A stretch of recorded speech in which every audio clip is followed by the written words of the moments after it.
Students कैसे सभी आई और बढ़िया होंगे। चलिए तो हम लोग स्टार्ट करते हैं। बायोलॉजी हमें पढ़ रहे थे। बायोलॉजी के अंदर हमने सेल की स्टडी कर रहे थे। सेल के अंदर हमने काफ़ी जो पढ़ लिया है, हमने कोशिका अंग का हम लोग पढ़ रहे हैं। कोशिका अंग का में मैंने आपको बताया था माइटोकॉन्ड्रिया के बारे में, वैक्यूल्स के बारे में, सेंट्रोसोम, लाइसोसोम और प्लास्टिड वगैरह के बारे में मैंने आपको बताया था। माइटोकॉन्ड्रिया, गॉल्गी बॉडी, इनके बारे में मैंने आपको काफ़ी बता दिया। का कौन कौन सी होती है ये हम लोग पढ़ते हैं। ठीक है भाई, अब सुनो, यूकैरियोटिक कोशिका और प्रोकैरियोटिक कोशिका कौन सी होती है ये हम लोग पढ़ रहे हैं। ठीक है, और हम लोग सेल चल रहा है हमारा, आपको पता ही है सेल चैप्टर हमारा चल रहा है। और अब समझते हैं कि यूकैरियोटिक कोशिका कौन सी होती है और प्रोकैरियोटिक कौन सी होती है। माने हम इन दोनों के अंदर अंतर देखते हैं कि अंतर क्या होगा इन दोनों में। ठीक है, मतलब किन चीज़ों के आधार पे हम ये कह सकते हैं कि ये यूकैरियोटिक है और या प्रोकैरियोटिक। देखो, यूकैरियोटिक और प्रोकैरियोटिक जब हम अंतर करते हैं तो हम ये देखते हैं कि यूकैरियोटिक कोशिका जो होती है सबसे पहले आकार के आधार पे हम लोग इन दोनों को बांटते हैं। सबसे पहले हम आकार के आधार पे बांट लेते हैं। तो सबसे पहले तो हम देखते हैं कि इन दोनों में आकार की जब मैं बात करूं तो यूकैरियोटिक कोशिका जो होती है वो थोड़ी बड़ी कोशिका होती है। मतलब इसका आकार जो होता है वो आकार बड़ा होता है। आकार क्या होता है? तो आकार इसका बड़ा होता है। जबकि या मैं प्रोकैरियोटिक की बात करूं तो प्रोकैरियोटिक का जो आकार है ना वो आकार छोटा होता है। ठीक है, आपको ये बताया भी था जब मैंने एंडोप्लाज्मिक रेटिकुलम ईयर पढ़ाया था, तो वहाँ बताया था कि 70S जो होते हैं वो प्रोकैरियोटिक यानी कि एक कोश के जीवों में पाए जाते हैं, अविकसित जीवों में पाए जाते हैं। और जबकि मैंने बताया था कि 80S जो होते हैं वो यूकैरियोटिक में पाए जाते हैं, यानी कि उन जीवों के अंदर जो विकसित होते हैं, जिनके अंग जो होते हैं वो विकसित होते हैं, उनमें पाए जाते हैं। तो यूकैरियोटिक का आकार बड़ा होता है जबकि प्रोकैरियोटिक का आकार जो है वो छोटा होता है। देखिए, यूकैरियोटिक सेल जो होते हैं, यूकैरियोटिक जो कोशिकाएं होती हैं, इनके न्यूक्लियस यानी कि इनका जो केंद्रक होता है, इनका जो न्यूक्लियस होता है, इनका जो केंद्रक होता है, इसके केंद्रक पे मतलब यूकैरियोटिक के केंद्रक पे कवच होता है जिसको हम बोलते हैं एनवलप। एनवलप या एक कवच होता है जो कि न्यूक्लियस को सुरक्षा प्रदान करता है। मतलब बाहर से अगर इस पे कोई अटैक होता है तो उस समय न्यूक्लियस की जो सुरक्षा है वो कौन करेगा? वो ये एनवलप करेगा जो यूकैरियोटिक में पाया जाता है। तो यूकैरियोटिक के केंद्र पे क्या होता है? एनवलप होता है या कवच होता है। ठीक है, यही मैं बात करूँ प्रोकैरियोटिक की, तो प्रोकैरियोटिक के न्यूक्लियस पे यानी कि केंद्रक पे कोई भी एनवलप नहीं होता, मतलब कवच जो है वो नहीं होता, कवच नहीं होता है, ये आपको याद रखना है। ठीक है, वो आपको याद रखना है। फिर मैं बात करूं श्वसन के आधार पे। ठीक है, ये तो हो गया आकार के आधार पे और केंद्रक के आधार पे। अब हम देखते हैं इनके श्वसन के आधार पे। देखिए, यूकैरियोटिक के अंदर मैं बात करूं तो यूकैरियोटिक के अंदर जो श्वसन है वो किस में होता है? तो यूकैरियोटिक का जो श्वसन है वो होता है माइटोकॉन्ड्रिया। माइटोकॉन्ड्रिया में होता है, माने किस में होता है? माइटोकॉन्ड्रिया में होता है। ठीक है, यहीं अगर मैं बात करूं प्रोकैरियोटिक की, तो प्रोकैरियोटिक के अंदर श्वसन किस में होता है? तो श्वसन जो होता है वो आपके सीधे जीव द्रव्य में होता है, क्योंकि इसके अंदर माइटोकॉन्ड्रिया नहीं पाया जाता। इसके अंदर क्या नहीं होता? तो इसके अंदर माइटोकॉन्ड्रिया नहीं पाया जाता। ठीक है, माइटोकॉन्ड्रिया नहीं पाया जाता, तो ये श्वसन कहाँ? तो इसका जीव द्रव्य में होता है। अब अगर मैं बात करूं कि सेल वॉल की, अगर मैं बात करूं कोशिका भित्ति के आधार पर, अगर मैं बात की जाए, कोशिका भित्ति के आधार पर बात की जाए, तो कोशिका भित्ति जो होती है उसके आधार में बात करूं देखो सेल मेम्ब्रेन मतलब अगर आप ये देखें जीव द्रव्य देखें तो आप ये समझ ही गए होंगे कि प्रोकैरियोटिक के अंदर जीव द्रव्य या सेल मेम्ब्रेन पाया जाता है। और कोशिका जो एक कोश के जीव होते हैं मतलब जो प्रोकैरियोटिक होते हैं, इनके अंदर जो कोशिका भित्ति होती है वो भी पाई जाती है। वो मैंने आपको बताया क्यों, देखिए क्योंकि न्यूक्लियस पे क्या नहीं है, तो न्यूक्लियस पे आपको पता है कि वो कवच नहीं है, ठीक है, एनवलप नहीं है, तो उसकी सुरक्षा कैसे करेंगे, उसके अंदर जो अंग क्या है उसकी सुरक्षा कैसे होगी, तो वो हम बात करें कोशिका के जो यूकैरियोटिक के अंदर जो कवच, यूकैरियोटिक के अंदर जो मुख्य अंग है उनकी सुरक्षा कैसे होगी, तो उनके लिए डबल एनवलप दिया जाता है, मतलब डबल उसके अंदर झिल्ली होती है। तो कोशिका भित्ति होती है, कोशिका झिल्ली दोनों होती हैं, ठीक है, सेल मेम्ब्रेन और सेल वॉल जो है दोनों होते हैं।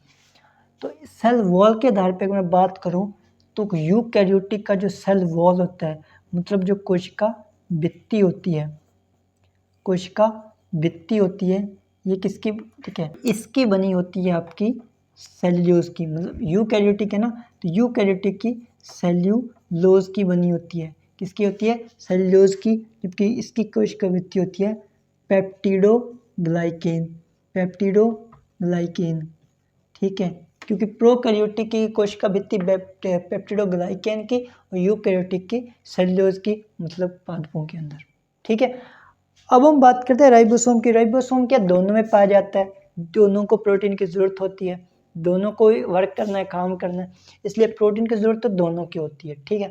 अब हम देखते हैं कि इसके अंदर राइबोसोम कौन सा पाया जाता है, राइबोसोम, इसके अंदर राइबोसोम कौन सा पाया जाता है और इसके अंदर राइबोसोम कौन सा पाया जाता है, ये हम देखते हैं, ठीक है।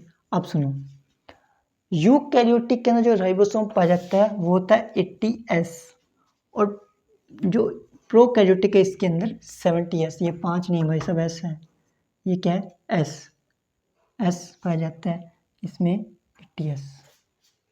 S बता चुका हूँ, सेडिमेंटेशन कोफिशिएंट होता है, ये भी आपको पता है S के बारे में, तो ये हम आपको याद रखना, तो ये आपको याद रखना।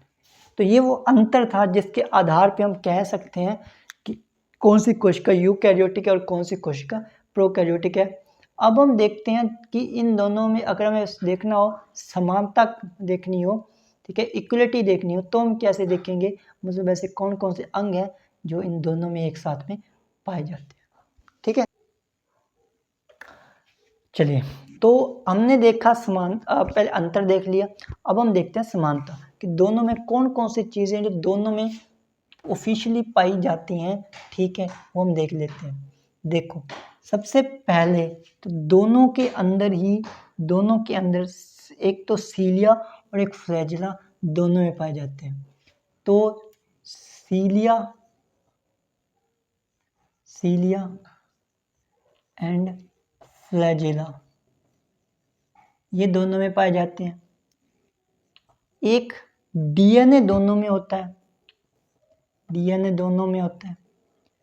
दूसरा जीव द्रव्य दोनों में होता है, जीव द्रव्य सेल मेम्ब्रेन दोनों में होता है। और क्या पाया जाता है, तो जो प्रकाश संश्लेषण की क्रिया वो दोनों ही करते हैं, जैसे यूकैरियोटिक के अंदर जो पादप है वो करते हैं, तो प्रकाश संश्लेषण की क्रिया दोनों में होती है, ठीक है। और किस चीज़ के बारे में, तो कोशिका झिल्ली पाई जाती है, कोशिका झिल्ली पाई जाती है। और क्या पाया जाता है दोनों में और क्या पाया जाता है, तो कोशिका भित्ति पाई जाती है, कोशिका भित्ति पाई जाती है। और राइबोसोम दोनों में होता है, राइबोसोम दोनों में ही होता है, ठीक है। ये हमने देखा। तो सीलिया फ्लैजिला दोनों में होता है, डीएनए जीव द्रव्य प्रकाश संश्लेषण कोशिका झिल्ली कोशिका भित्ति राइबोसोम ये दोनों में ही पाया जाता है। तो ये वो चीज़ें हैं जिनसे हम कह सकते हैं कि यूकैरियोटिक और प्रोकैरियोटिक दोनों में क्या मेन जो चीज़ें हैं वो इसमें पाई जा रही हैं। क्या क्या पाया जाता है दोनों में ये आपने देख लिया, ठीक है। तो यूकैरियोटिक में क्या पाया जाता है, प्रोकैरियोटिक में क्या पाया जाता है, मतलब दोनों में समान रूप से जो अंग पाए जाते हैं, समान रूप से जो पार्ट्स पाए जाते हैं, उनकी हम लोगों ने बात कर ली। तो एक तो सीलियन फ्लैजेला, डीएनए, जीव द्रव्य, प्रकाश संश्लेषण क्रिया इसके अंदर होती है। जो पेड़ पौधे जो करते हैं जीव, यूकैरियोट में पेड़ पौधों के भोजन बनाने के लिए प्रकाश संश्लेषण की जरूरत होती है, जो कि हमने यहाँ पे देखा। तो प्रकाश संश्लेषण, कोशिका झिल्ली होती है, कोशिका भित्ति होती है और राइबोसोम पाया जाता है। कोशिका भित्ति भी किसमें पाई जाती है? पादपों में। नेक्स्ट क्लास में कोशिका भित्ति और कोशिका जो पादप कोशिका और जंतु कोशिका है वो हम पढ़ेंगे, तो मैं आपको वहाँ कोशिका भित्ति के बारे में समझा दूंगा और प्रकाश संश्लेषण क्रिया क्या है वो भी हम थोड़ी बहुत समझेंगे। ठीक है, अभी के लिए आप इतना समझो कि अभी हमने पढ़ा अंतर क्या होता है दोनों में, मतलब अंतर किया दोनों में, अभी समानता देखी। अब हम ये देखते हैं कि कौन कौन से ऐसे अंग हैं जो सिर्फ और सिर्फ यूकैरियोटिक में ही पाए जाते हैं, प्रोकैरियोटिक में नहीं पाए जाते। चलो, केवल और केवल यूकैरियोटिक में ही पाए जाएंगे, प्रोकैरियोटिक में नहीं पाए जाते, ऐसे हम लोग देखते हैं। तो पहला तो हो गया माइटोकॉन्ड्रिया। ठीक है, इसकी बात हमने पहले भी कर रखी है कि यह सिर्फ और सिर्फ यूकैरियोटिक में पाया जाता है। एक होता है सेंट्रोसोम। ठीक है, सेंट्रोसोम के बारे में आपको बताया हुआ है कि सेंट्रोसोम जो क्या करता है, कोशिका विभाजन का काम करता है, तो सेंट्रोसोम पाए जाते हैं। एक होता है आपका जो लाइसोसोम जो होता है। ठीक है, कोशिका का जो हम बोला था कि कोशिका का जो एटम बॉम्ब हम बोलते हैं इसको, या कोशिका का पाचन इसको हम बोलते हैं, वो करता है। ठीक है, तो माइटोकॉन्ड्रिया, सेंट्रोसोम, लाइसोसोम और एक होता है गाल्जी बॉडी। गाल्जी बॉडी भी आपको बताया कि गाल्जी बॉडी क्या करता है। तो माइटोकॉन्ड्रिया जो ऊर्जा बनाएगा उसका परिवहन कौन करेगा, तो उसका ट्रांसफर कौन करेगा, वो ट्रांसफर कौन, गाल्जी बॉडी करता है। ठीक है, तो ये चीज़ें हमने पढ़ी है, मुझे उम्मीद है कि ये चीज़ समझ आ गई होगी। तो प्रोकैरियोटिक कोशिका एंड यूकैरियोटिक कोशिका के अंदर जो अंतर है वो हमने समझा, दोनों के बीच समानता है वो हमने समझी, और सिर्फ कौन कौन से अंग जो सिर्फ और सिर्फ इसके अंदर पाए जाते हैं, यूकैरियोटिक में पाए जाते हैं, वो हमने समझा। अब एक चीज़ और समझो आप प्रोकैरियोटिक के कोशिका, यूकैरियोटिक कोशिका के बारे में। ठीक है, तो ये चीज़ समझ आ गई आपको। ठीक है, चलिए यूकैरियोटिक कोशिका कौन सी होती है, प्रोकैरियोटिक कौन सी होती है, वो देख लेते हैं। तो देखिए, यूकैरियोटिक कोशिका जो होती है ये दो तरह की होती है। ठीक है, दो कौन कौन सी, एक तो होता है पादप कोशिका, इसी को हम बोलते हैं प्लांट सेल। क्या बोलते हैं? प्लांट सेल बोलते हैं। दूसरी होती है जंतु कोशिका, या इसी को हम बोलते हैं एनिमल सेल। ठीक है, जो कि हमें पढ़ना है और यही हमारे काम का है। तो पादप कोशिका और जंतु कोशिका ये जो है ये होती है यूकैरियोटिक कोशिका। ये दोनों में ये यूकैरियोटिक कोशिका कहलाएंगे, जंतु कोशिका एंड पादप कोशिका। प्रोकैरियोटिक कोशिका कौन सी होती है, तो जो आपके अविकसित कोशिकाएं जो होती हैं।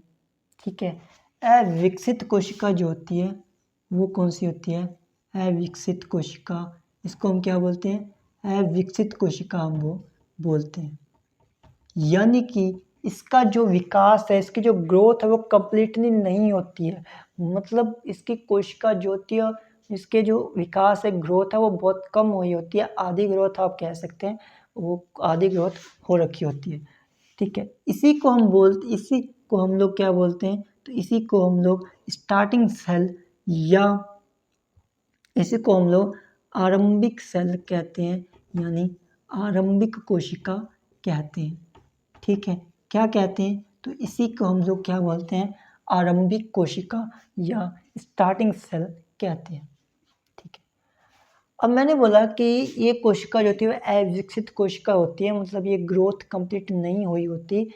तो ग्रोथ नहीं होती है, इसका मतलब ये है कि इसके अंदर सिर्फ और सिर्फ मुख्य अंग पाए जाते हैं, मेन इसके अंदर पार्ट्स पाए जाते हैं, सिर्फ मेन ही सेल्फ ऑर्गेन्स पाए जाते हैं, बल्कि सारे नहीं होते।